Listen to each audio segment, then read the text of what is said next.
Malelo mali e aho e ki mo lele e tonga kotoa fia ke taritani lele ki mo tono ki mo ngahi o ngongo mo le dio kai uma afo ki televisione tonga ki he hoani i he wakaiko ia ki ngahi olo i o ngongo. Malolo ai matapule ta o toronima mei popua i he whatutama ki halapule angane po i whatai.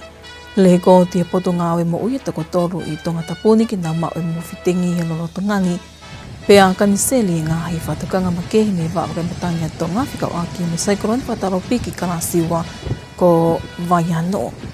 O guta e pe ngā hi tara noa kehe ana iangi pea e tau wakai ki ngā hi o ngongo me he malae o e sipoti ke uma a whoki a e tuonga ko ia o i ea. Ko e wakailewa eni ki he whakai ki iki, ko au liliani polutele. I he te eki ki kakato ai wiki e taha, me he whatuta maki ne hoko i halapule a ngā i he wike ko o si. Ko toi le kōti i he ahoni i he potungawe polisi ai mo ui ke mole tupu pe me whatuta maki i he halapule a ngā hilia ngeia ai malolo ai matapule tau torunima me popua i ha whatuta maki eni ne hoko i he halahifo i whatai i he whamatala ai komanta pule o ngāhi aptanga polisi Tongatapu.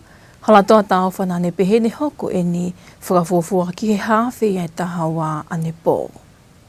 Koe sare de misini koe ni koe kā, pēna e fōu whaka hihifo. I he hala hihifo pe i lotokoloko whatai. Whalakasi e pen he awhi koe ki la kepa. Pēna e... O tonga pene fōu whaka hihifo pe. O koe ne siwha e ke ka whala matau. Ne tui e po ki la o hoko ai e whatuta maki koe ni. O mea kou mau he tai mini whila vei pia moe ngau e kou whahau koe kau polisi. O si lava whawa pau o kui ai e pekia. Pea koe pekia koe whaka uri pe ia, wha uri pe sa misini koe ni. E taim ta tau o mahino koe ai moe pasese. Koe pasese koe ni kui whare mahaki pe pia moe. Mou kei mou be ba se ko ni ka ku te ke lava ha pe tu taki pe moi ka ku fai pe no moi e ka polisi to nga go ku ai pa se ko sa te bisi Nā ne whamama whai hene mahu inga ki toi whakapoto poto ange ka whakauli i mahino koe toko hono aki eni ko le ko tike mole me he whatuta maki halapule anga te eki ke vai ua ai tau. Ko pe ki agen ho no Ko ke fuwa mama o pe kia no ni mapa mo pe kia no te pe kore ke kakai fonua ba winga o pite tau o boa ki he malu mo ha ko he fe fona laki o ku finga la he ka potna we ke fo pa u malu pa mo ha ko he fona laki ka ku ai te fo manatu pe ke tau finga ya ki fata i he ngahi tu uni koe ki hala pureanga, pero moi whima ua lao, ka wai ngā ake leta, ki whamana tupe ka mālohi, pei te whima u ki whauri ataha, ne mao ka mālo. Pea mo whawapau pe, tau mui ki lao ki hala pureanga, tau tui e kai hoko hawhatu tāmaki. O kuiangi tui e kau polisi na iai ai kau ngā tonu keni ai kawa mālohi ka aku kei hoko hoko tu pēha whātatolo ke whapapau i ai mātu ngata tonu ko ia o i whatu tāmakini. Ko toi le ko ti eni he tauni e he potu ngāwe mo ui ai toko tolu ke nau mau ai moftengi i Tongatapu ni mo e tokanga ke hui e alu ke lahiangi ni ihi e puke i moftengi ta te whito ke wā i taimi uha koe ni i mahino e toi toko lahiangi pe e lahiangi ai whainga māli e ai namu ke nau tu whaki holo ai tengi. Ai ko hiri eni hono whakapapau i mei he potu ngāwe mo ui ai toko tolu o nau poke mei he wailasi koe ai tengi. Ai ko toko tolu eni mi ngai wheitu ke he pe i Tongatapu ni ai au i kai ke iai hanau whekau aki. Li te atau kapo mo whakai ki. Neongo ni os whakahai au kosi o tau ko osi, ai ose to maha ki moftengi i tongani, vea ni holo ai pe he tau ko osi o i kai ke te ole ko ti hataha. Ka i ahoni, ko mau he potungawe mo ui e toko tolu ko e ni, ai aku talavou tau taha nima me homa ki rikau, ma tā pore tau tau nima me fo au, mo e whine mui tau tahaua me havelu loto. Ne mau ki nau tolu hili hana whakahoko sivi toto kia tiki nau tolu, hili e nau mao e ngai whakailonga o Dengue. Pehe mi he poto ngāwe, ne whakatokoto I whare maha ki Vaiola he wike kua o si a toko taha whika uloaki, ka kua ne os ata, pea ko toko ua Moimoi, na e tauhi pe ki naua iho na api nof anga, pea ko na ue to unga whakawhie maali e kotoa pe, he lolotongani. Neongo eni, o koha ai poto ngāwe, ko hika whi awa ta tongani me ngahi uha, whakataha mo lahi e kalasinamu o ku nau whakamafola e vailasi o e mofitengi I tongani, ko uhi e toi lahi yangi eni ihi e puke. I kai ngatai, ka kotoko tolu eni I kai ke nau whelawe I mehe ngahi kolo kehe kehe. Aia o ku nau tui, e ala wawe au pito e mafola atu e maha kini ki ngai tū kui kolo, ka pauhe I kai ke whaile waha ngāue ke whakawhepa ki ene mafola. I he ene pehe, ko toi hiki tōanga e ngaue e kau ofisa mo ui e ngai senta mo ui me whale maha ki. Ke ono wakai o ki nau tolu talatala atu ke whakapapau I aki nau tolu te nau mao e ngai whakailonga, ko hui ke ilo wawe ki nau tolu ke whai to'o ki taimi. I kai ngatai, o kulolo tonga ngāwe a waa ngāwe ki tu ai potu ngāwe, ki ono Moimoi e ngahi apio ki nau tolu o ku puke, ko hui koa ni ihi ne nau whiohi waofi moia ke sivi ki taimi ki nau tolu. Whai me ngāwe ki ono whakaauha o e namu moa ngahi polokalama ako whakalahi ilo ki e kakai whikau aki mo e mofitengi me ngahi ngāwe ke he pē. Ko e mofitengi o ku mafola pea e malawa ke pāsi e vailasi mea taha o ku puke ki a taha I hono whetuku e he namu. Kai kehe, o ku whamamawhai me he potu ngāwe mo ui e mahu inga e whingawe aki mo kakai o e whonua. I hono whakaauha o e ngai whanau anga namu kotoa pe I ngai api nofo anga, pea ngawe aki ha nau malawa ke ne tūri pe tamate I aki a namu, te lia ha mafola ai mofitengi. Mai o ngonga le tio mo televisione Tonga, ko auri tea tau kapo. Ko whakaha he eiksea o I whalehalea no pele whawhanua ai ne tuku pāka kato, ke whahogole lei a hono whatongia, I hono tataki ko ia o e whataha anga whalehalea o e ngahi whanua o e Pasifiki pe pipa, me hono lakanga ko e sea whakataimi o e whataha anga pipa. Ko hili eni hono filio no pele vaya, e he poate o pipa ke hoko ko e sea whakataimi o poate, ko e ne whetongia e sea malolo no pele whawhanua. I e whatahama ke he whafohono ngai ake teknolosia interneti. Ne kawat ke iksea whalealea no pele vaya ane afi, o whakahoko ai hono whakatau kei ia o whikau aki, mo I whatongia o I whakataha anga whawhalealea ngai whanui Pasifiki, o tatanki pehe o fisa whale I pule ai pipa, Sean Kuiliani, pehe kendi ihi mei he poa te. Nei kau ki hena no whatau kei no pele vaya ki ngai tūtuni ngāwe ai pipa, ngahi te whito I whatongia, whainga maari e ke whai hatalatala noa ki ngai whatongia ai pipa, I ngai whanua e Pasifiki. Pei fo ke whainga maari e malawa ke whai hawhingawe aki, mo I ngahi hoa ngāwe I he Pasifiki mo tu apure anga. E kai ngatai ka nana wakai ai ki ngahi kawinga mahu inga kehepe, pia mo I ngahi ngāwe I he teutewa ki whakatahalahi ko ia ai pipa, e whakahoko I Septema o ta uni ki Tahiti. Ne mea hena no pele vaya whakaha e ne haunga ia I he whakatau kei mo I whainga maari e kone mau, mo e ne tuku pāka kato, ke whakahoko honolelei taha ki ngahi ngāwe ai pipa, I ono lakanga ko sea whakataimi o e whakataha anga.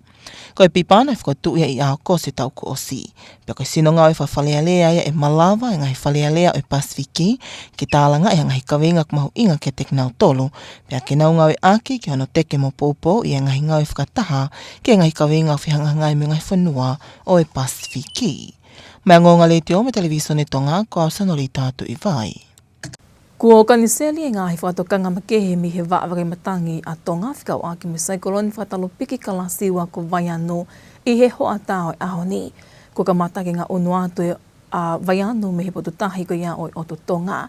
Ne ngo ia ne I keike lipo te hangahi mau pe wesia I Tongatapuni mo eua I he whatukanga koe ni ka aku mahino, nei tuku hake lipo ti me wa a wakaimatangi a Tonga i pongponge ahoni, ai ha sino ai ngahino no a kovie na tūlami cyclone whatalo piki kalasiwa ko vaiano i he wafu nā whanua i ewa. O mahino koe ngahi pēa o whakatupu mau koe ni nea e o siya o hono maolunga ke mita e taha ki hewa, nea ke koe ia i he taulanga nā whanua. O go amnaki ke ha elea e ene a whio king tupo wano ai o wau tāna ki tuunga ai University of Pacific Tonga i a wike kahau i hono lakanga ko e pule whakaranglangi o University. Ko lolotonga ni ko ino sila ai ha ele, pia e toki ha ele ki Fiji i a wike kahau lolotonga koia o go tui whakaleo ai tamapiri ni sikalauni tupo to a olu kālala. Senolita to i vai mo i whakahiki. I he whamatala ko toko mai meskaritari o ene awhio sentifita ki o ngonga le te o Tonga nane pehe. E ha elea e hene awhio ki tupo wono ai o wau tānak tuunga whaka o siako ai University Pacific Tonga wa a lautala i Fiji i ahatu opule lulu mai whalai te wike kaha o. Ko hilia e ha LP ki ho wau me awha e ki o Palestine malolo o Fiji, rātou e peli nei latikau, ai e whakakato a hano wau me awha e ki i a tokonaki wike kaha o ai pe i bau Fiji. Pehe e whiwhitai mui whalau heni ai haa whale Fiji i he tamatu i, ki ho wau me awha e ki ko e ni, ai ako os me atonu i Fiji ai fofonga o haa whale Fiji, no pele tu i la kepa. E te whalaua te wike kaha ua no pele tu i ha teiho, no pele tu i waka no moeni ihi ke he pei. Mai ngonga le te o me television e Tonga ko au sanoli tātu i vai. O ni ngongo whalata whanua ai ki hoani koe ngahi o ngongo mihe mala e o sipoti mō piea o lie.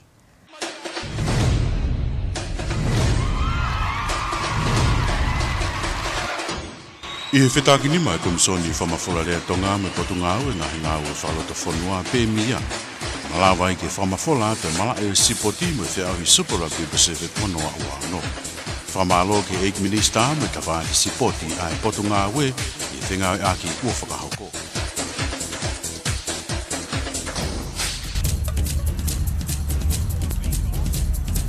Malomo e tau ki whilongo ki koe whakain ki malai o e sipoti. O ku mateu te wa te timi peni na Tonga, ke pe koe whanau whiwhine a kampuru iune ni, ki hono taitari e fuafua wa inga ango peni na a Tonga moha moa, whakau koe ke pāke te whaiva a pongpongi. I hono whakaike ke whako pōre a pia ko a kaporo ai whanau whiwhine whiri sau, na ane pehe ai koe whanau whiwhine whaloto whanua peni, kua oko mai ke tali e timi a ahi a pongpongi. Ko timi whiwhine na ne whawhawhonga ai haa moa pia mo tongani ki he whiahui supa koe ne whakahoko koe Australia. Aia koe tatau mo o nia o e Moana Pasifika. Ai koe hanga he ongo whanua koe nio whaumape onga timi koe ni. Ke na lawa o whiauhi e level o maalunga koe ia. Kai he tauni o koe ke na lawa kau atu ki he whiauhi koe ia. So o ku hanga lewa haa moa ia pia mo tongani. O whototu e programa koe ni kau kei pulei mai pe mi aseri. Ke na lawa o whai keimi koe ni. Aka keimi ako whai whalaite o ku uipea koe keimi koe penina Tonga mo penina Hamoa. Ka koe mea usai aki koe local peisi ai onga timiloa. Ai apea ku whai lewa whiri ke kamata e tauni Tongani. So koe teu ia koe mawhai. Ai koe uhinga eki whia hui koe ni koe amna ki whalaite. Ie ne whamatalana ne pehe ai koe wainga peni e taha o whiriwhiri mea e peni na Pasifika ki he whiauhi whao ki Australia e whakasinga o e ta uko te waki ki he whiauhi Super Rugby ko ia a kakai whiwhine.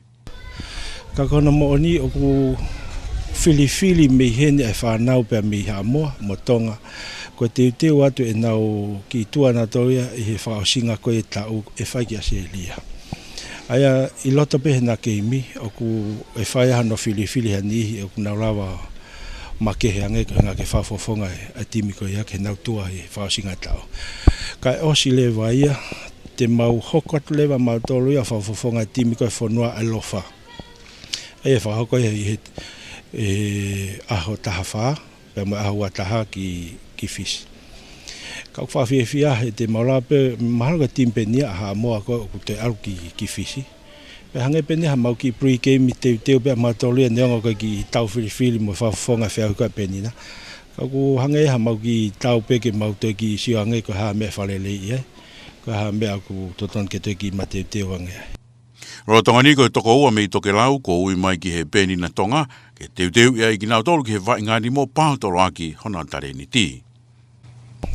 Ko ki toko ua pe mi moto ai ko ki toko taha pe mi wawa. Pe ko toko taha lewa pe mi hapai. Ana makatunga hono mai na wa me polkalama pe ko ni ko whakalakalaka ko aka pulu. O nau pulu mai ai onki toko ua ko ni o whakakau mai. Pako toi ngā le vai ko si whanau pia mihi ngai kalapu ko i Tonga ni.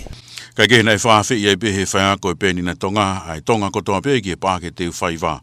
Taimi whai whiawhi a pongpongi, ki ono mamata i kai pe ki he poupou, ki e temi pēni na Tonga, amanaki ko ia ki he wainga, i e pāke teu whaiwa, ka hui kai ki aha to tongi, ko mou mea mai pe o poupou ki he timi. Ko e mara e pe ia sipoti.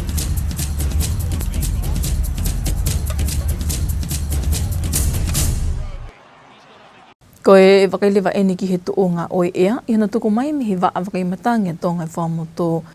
Malo e lau maare hou eki pe moe lelei a tonga kotoa, tai re piki motol ki he tau whamatala ea, pe moe wakai ko ia ki he whamui mui taha pe me cyclone whatalo piki ko ia, ko wai anu ka lasi ua. Wai ko ke ngahi tala noa la lahi whakatokanga i ange, ko e whakatokanga cyclone, na e tuku atu ki Tongatapu e ua, pe fo ki teriki tonga pe mo teriki toke lau, kuo kani seri atu ia, tupu pen pe me mawahi fo ia hono uho honga pe me potu tahi ko ia o teriki tonga pe mo teriki toke lau. Pe neongo ai ni mawahi at ko ia uho honga o e cyclone ko ni whatokanga i ange tene ki omi pe ha au fia pe fo ki uho uha tu moto ki he konga lahi o Tonga i kai ngata i tene ki omi pe ha haviri malohi whakatupu mau mau lahi pe au malohi whakatupu mau mau pe au ake malohi whakatupu mau mau ki he potu tahi ko ia o Tongatapu e ua pe fo ki teriki tonga pe mo teriki toke lau. Kata wakai hen ki he imi satellite pe mo whamui mui taha ko ia e tūnga ui ai ko e cyclone whatalo pikon ko vai anu hange pe ko ia o ku ha mahino atu pe me he imi satellite. Ko e uho uhonga e cyclone whatalo piko ko vai anu kuone hu ki tua pe kuone mawahe hifo pe me ho tau potu tahi ko teriki tonga pe mo teriki toke lau i hoa tae e ahoni. Pe o tunga mi ai ahono kanchilet ko e whatokanga cyclone ki Tongatapu e ua pe fuki ki teriki tonga pe mo teriki toke lau. Ka kuma uinga ki tau whatoka ngai, ko e konga ino e cyclone o kune kei toka pe i teriki tonga pe mo teriki toki lau. Pe foki ki hangahi alo tā maki o kune kei omi e cyclone whakatalo piko ni toka he konga lahi koi o Tonga. Pe ko e konga kone e cyclone une kei toka i teriki tonga pe mo teriki toki lau, tene kei omi pe e ia ha wha malohi ke potahi ko teriki tonga pe mo teriki toki lau, haviri malohi whatu mau mau ki Tongatapu pe mo eua. Pe foki ki ha pea wake malohi whatu mau mau ki teriki tonga, teriki toki lau, pe fuki ki Tongatapu pe mo eua. Au fia ke ngahi tonga koe ngahi vai whanua ngoni wawa wau pe fuki hapai. Kau maha ngai uho hatu moto, hangei ko ia nga tau mata i he aho ni. Pia ene pe he kumatu unga i ahono kei puke pe hono hoko atu ko ia hono tuku atu. Ai ngahi whatokanga ni neongo. Ahono kanseri atu ko e whatokanga cyclone whakatalo piki. Ka oku kei hoko atu pe hono tuku atu e whatokanga uhalahi mo tā whea ke vai whanua ko hapai. Pe he fuki whatokanga ko hako. Vai whanua ko ia o Tongatapu pea mo e ua. Ko tau ngahi potahi hoko pe hono tuku atu ai whatokanga a wha malohi ki he potahi ko ia o teriki tonga pe mo teriki toke lau. Whatokanga haviri malohi whatu mau ki potahi ko ia o Tongatapu pea mo e ua. Pe foki ke whatokanga pea wake malohi whatu mau ki potu tahi ia o teriki tonga pe foki teriki toke lau Tongatapu pea mo e ua.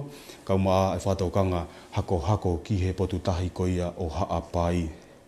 Ka tau wakai whakaosien ki hala whanonga ko ia o cyclone whatalo piki ko ia ko vai anu i he houa ko ia e tahaua ki he ua wha ko e ka hoko mai. Ai ko hala whanonga ne cyclone whatalo piko ko vai anu i he tau whai whanonga mai he ngahi aho ko ia kua hiri. Pea i he whafufua ki he taimi tahaua ho a tā o e aho ni na e huhui foai pe na e mawahe hi foai. Aho no ho ngā pe miho tau potu tahi o ne mawahe fo ki he whakatonga. Pea e hoko tai pe e ne whanonga ki he whakatonga o mama o atu. Pea me he eria, pea moi potu tahi ko ia o tonga. Hoa wha ko ia ka hoko mai. Wai ke aho ni ma koe ka hoko mai pea me he Pasifiki. ko vai anu e hoko hoko e whai pe ne whanonga ki he whakatonga ke mama o atu pe mehe o tu Tonga.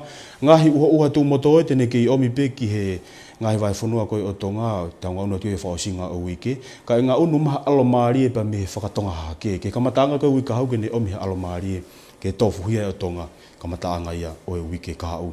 Whamtalaya koe pa mehe pono au ki he pongpong koe a pongi koe konga ne alotama ki cyclone whakatalo piki. Ne ke i toka piha apai pe whoki ki he ongo niwa. Pe kawat kai pa mo e ongo niwa a wawao. Malawa ke ni ke i ompin ha au fia uha tu moto malawa ke lololahi a ngahi taim ki wawao pe whoki ki ha apai pa kawat kai pa mo niwa fo. Ai whanua koe Tongatapu pa mo e ua e lahi peke alo maarie tu ke he pe e au fia i ha ngahi taim pa malawa peke ha ngahi uha tu moto mama. Kai lahi ki alo maaria Tongatapu mo e ua i he tapai whanonga koe i he poni. Mako tahane fua mawhana e no fo pike he tikriso sasi e ua whaa ki he wanima ki he kotoa pe o Tonga. Pe whoki he haviri mere tahi e hongfulu tahanima. Hika ko wanoa ki he ongo niwa pe whoki wawao kai mare tahe wanima ki he vai whanua koe haapai mono ngai potahi tolu noa ki Tongatapu pe whoki ki eua.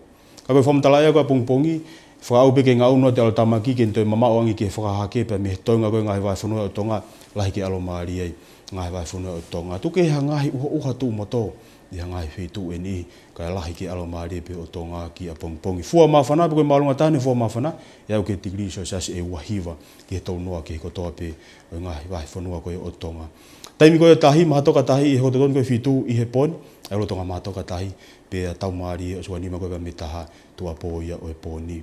Koe la a pe moe mahina hope la a i he toi hongo fulu koe ke whitu e pongpongi a pongpongi pe a toi mahina i he toi ua walu koe ia ki he taha i he hoa tāwhiawhi a pongi.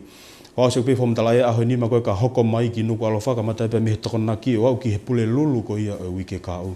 E lahi wike alo maari kai he taimta tau malape ke hangai uhatu moto maa. Fua mawhana e au ke tikri so sasi maalunga taha tolu noa ki he tolu taha. Pe a koe taungatanga peke honi.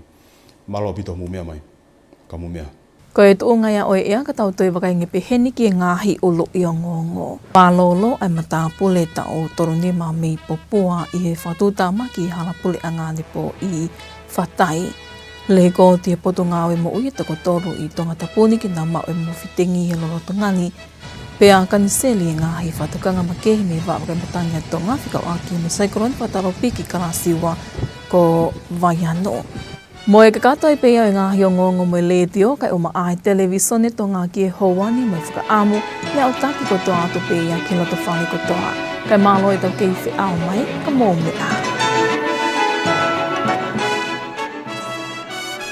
Good evening and welcome to your English news package with radio and television Tonga News for this Thursday evening, 9th of April. Today's top stories. A 35-year-old man from Papua has died in a road accident in Fatai last night. The Ministry of Health has issued warnings as 3 cases of dengue fever have been reported. And the Speaker, Lord Vaea, has taken on a key regional leadership role after being elected interim chairman of the Pacific Interparliamentary Assembly Board. We'll have these and more stories coming up later on in this bulletin, as well as the latest from the sports scene and the latest weather update to wrap up this hour's news package.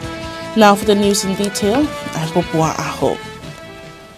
Just over a week from the last fatal road accident, police have recorded another death in a road accident last night. The deceased was a 35-year-old man from Papua. Speaking to Radio Tonga News, the commander of the Tongatapu police station, Nuku'alofa, says the accident occurred on Hihifa Road in Fatai at around 11:30 last night. Taufa says the deceased was the driver of the vehicle with one other passenger in the front seat. They were travelling west along Hihifa Road and swerved off the road, crashing into a utility pole on the roadside. Police believe alcohol was a major factor contributing to the incident, but these details will be confirmed later on as investigations are still underway. The latest death on the road brings the total road fatalities so far this year to 6. The Ministry of Health has confirmed 3 cases of dengue fever in Tongatapu, with more cases expected due to the current wet season and the widespread presence of mosquito vectors responsible for transmitting the dengue virus. The dengue cases include a 15-year-old boy from Homakelikao, a 30-year-old man from Fo'ui, and a 12-year-old girl from Haveluloto. The ministry states that the patients were diagnosed after developing fever and other symptoms, and that there is no epidemiological link between the cases. All patients are currently in stable condition. The ministry is concerned that more cases may emerge during the wet season, as the presence of the mosquito vectors increases the risk of transmission. Unlinked cases also pose a higher risk of a rapid spread if not addressed promptly. In response, health workers across all health facilities in Tonga, along with public health response teams, have stepped up their efforts. These include active surveillance, contact tracing, risk communication, community engagement, and other preventive measures. Health officials are urging the public to remain vigilant by eliminating mosquito breeding sites and taking preventive measures to reduce the risk of infection. Reporting for Radio and Television Tonga News, I'm Litea Taukapo. The Speaker of Parliament, Lord Vaya, has stepped into a key regional leadership role after being elected interim chairman of the Pacific Interparliamentary Assembly Board. The appointment places Tonga at the forefront of regional parliamentary cooperation, with Lord Vaya succeeding former Speaker and current Prime Minister Lord Fukufanua in the role. Lord Vaya took part in a visual briefing this week on the roles and functions of the Pacific Interparliamentary Assembly, or PIPA, following his recent election by the PIPA board. The briefing was delivered by PIPA Chief Advisor Sean Guiliani and members of the Interim Secretariat, outlining the organization mandate, core functions and its roles in strengthening parliamentary dialogue and cooperation across the Pacific. Discussions also focus on the board responsibilities, key priorities and upcoming engagements ahead of the PIPA General Assembly, which is scheduled to take place in September in Tahiti. Lord Vaya welcomed the comprehensive briefing and reaffirmed his commitment to advancing PIPA's work in his capacity as interim chairman. He was accompanied by Deputy Clerk Dr. Sione Vikilani and Sulia Makasini from the Committees and Library Division, while Gianni Santini, Secretary General of the Assembly of French Polynesia, and Rumia Atai attended on behalf of the PIPA Interim Secretariat. With Tropical Cyclone Vaiano moving out of Tongan waters today, the Tonga Met Service officially cancelled the tropical cyclone warning notices that were in place for Tongatapu, Ewa, Telekitonga and Telekitokelau. The Fomotu Tropical Cyclone Warning Centre was activated on Tuesday in response to Tropical Cyclone Vaiano, which at the time was a Category 3 system and was not expected to make landfall in Tonga or affect most of the country. The main areas affected were Telekitonga and Telekitokelau, with the Met Service warning that the system could prove to have minor effects on Tongatapu and Ewa. Upon cancelling the tropical cyclone warning this afternoon, the Met Service also reported on some of the impacts of the storm along the coast in Ewa, with footage from the island showing waves of about 1 to 2 meters high crashing along the wharf.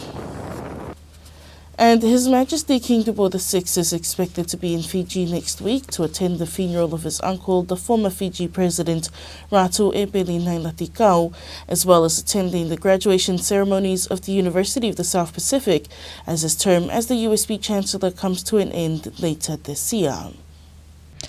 His Majesty Private Secretary Sonihifita told Radio Tonga News the King will attend the USB graduation ceremonies at the Lautala campus in Fiji on Thursday and Friday next week. Following that, he will attend the state funeral ceremony of Ratu Nailati on Saturday in Pau, Fiji.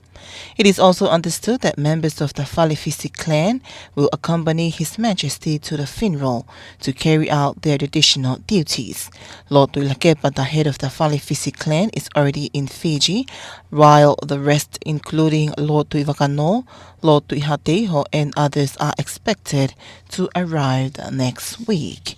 Reporting for Radio and Television Tonga News, I'm Sonorita Tuivai. That's your local news for tonight. After this break, we'll join Pia Olie for the latest in sports.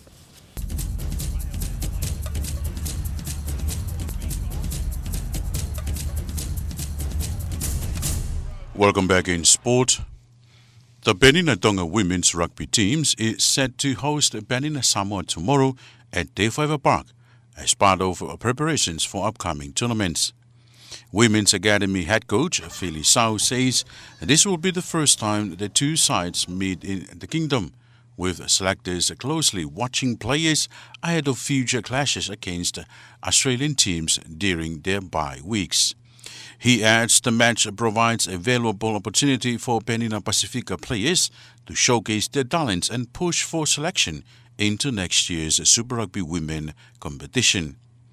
The Benina Tonga squad features a mix of local talents from clubs across Tongatapu, along with 2 players from outer islands.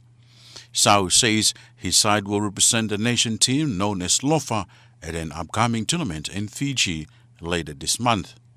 Tomorrow's match is free of charge, with a kick-off at 4 p.m, and fans are encouraged to come out in support. And that's sports news.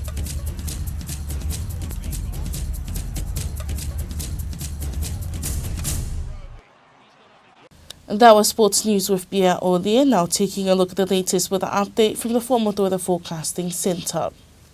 Hello again and good evening. Welcome to your evening forecast and also the last update for Tropical Cyclone Waianu Category 2. Our main stories for tonight, for your information, the Tropical Cyclone warning that was in force for Tongatapu, Ewa, Teleki Tonga and Teleki Tokelau has been cancelled, and this is due to the center of this tropical cyclone has moved out of our areas of responsibilities. And even though the center of this tropical cyclone has moved out of our areas of responsibilities, this system will still bring cloudy condition, occasional rain, possible heavy falls for most part of Tonga, and also storm force wind, gale force wind, heavy damaging swell for the southern waters of Tongatapu, Ewa, Teleki Tonga, and also Teleki Tokelau. Looking at the satellite imagery to see the current condition, also the current position of this tropical cyclone, we can clearly see the center or the eye of this tropical cyclone has moved out from our areas of responsibilities. And even though the center of this tropical cyclone has moved out of our areas of responsibilities, we can clearly see part of this system or part of this tropical cyclone still lies over Teleki Tonga and Teleki Tokelau. And also its associated trough still lies over most part of Tonga. Therefore, we're still expecting storm force wind for Teleki Tonga and Teleki Tokelau, gale force wind for Tongatapu and Ewa, and also heavy damaging swell for Teleki Tonga, Teleki Tokelau, Tongatapu and also Ewa, with cloudy condition, occasional rain, possible heavy falls for Ha'apai, Vava'o and part of the Niuas. Therefore, our warning still remains in force.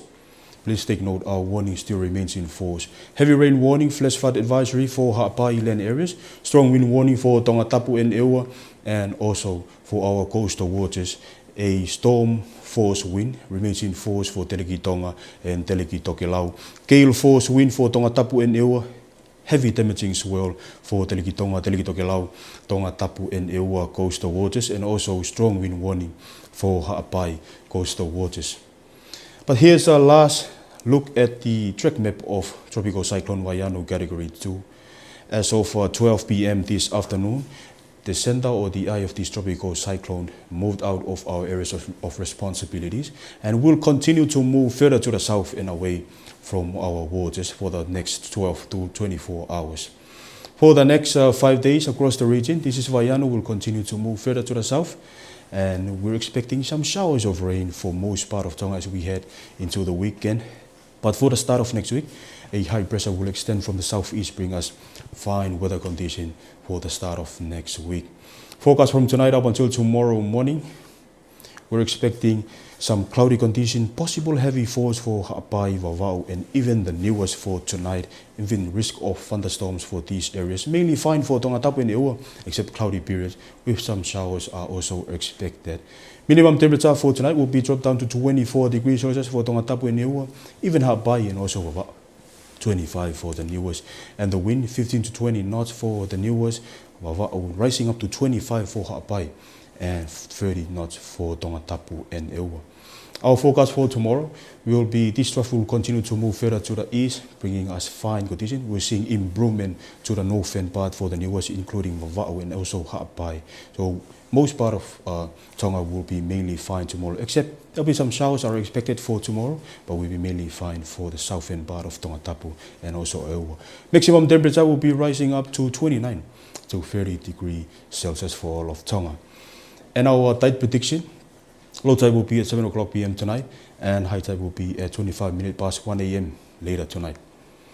Sun and moon sunrise will be at 10 minutes to 7 a.m. tomorrow morning, and moonset will be at 28 minutes to 2 p.m. tomorrow afternoon. Wrapping up with the 5 days outlook for Nuku'alofa, starting Saturday up until Wednesday next week. It will be mainly fine, but also showers are also expected, developing showers. And that will be all for tonight. Good night. Thank you to the team at the Tonga Met Service for that latest weather update. That wraps up this hour's news package, but before we part, here's a final look at tonight's top stories. A 35-year-old man from Papua has died in a road accident in Fatai last night. The Ministry of Health issues warnings as 3 cases of dengue fever have been reported, and the Speaker, Lord Vaya, has taken on a key regional leadership role after being elected interim chairman of the Pacific Interparliamentary Assembly Board. That's your news package for this Thursday evening, April 9th. For more on these stories, you can visit our website at www.tbc.to. Join us again tomorrow for the latest local and sports news and weather updates.